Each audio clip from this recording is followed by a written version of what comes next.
La CGT a, dès sa création, porté des valeurs de solidarité internationaliste et d'émancipation liées à sa conception d'un syndicalisme révolutionnaire, porteur de transformation sociale.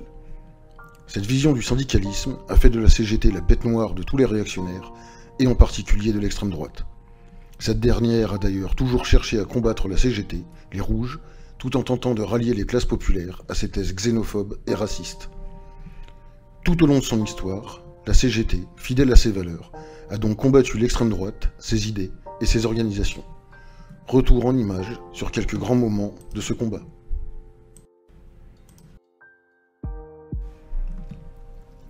Le 12 février 1934, la CGT-U et la CGT organisent une grande manifestation pour répondre à la tentative de coup de force des ligues fascistes du 6 février.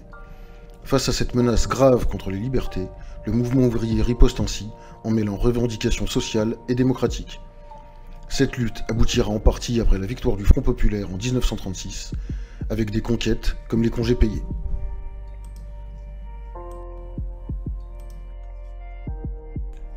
Pendant l'occupation, la CGT clandestine participe activement à la résistance. L'objectif n'est pas seulement la libération nationale, mais tout autant la défaite du fascisme et l'avènement d'une ère de progrès social et de liberté.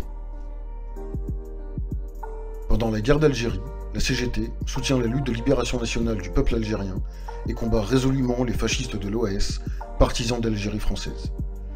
Combat qui est durement réprimé par l'État français, comme lors de la manifestation du 8 février 1962, où 9 manifestants mourront suite aux violences policières.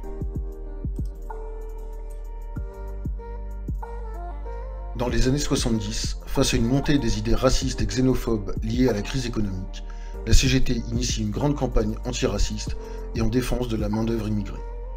Face au racisme, la classe ouvrière unie. Aujourd'hui, alors que les discours racistes et xénophobes se répandent dans les médias et dénotent d'une fascisation de la société, il est plus qu'important de continuer à combattre l'extrême droite et ses idées, où qu'elles soient. C'est le combat de la CGT, c'est celui de tous ses syndiqués.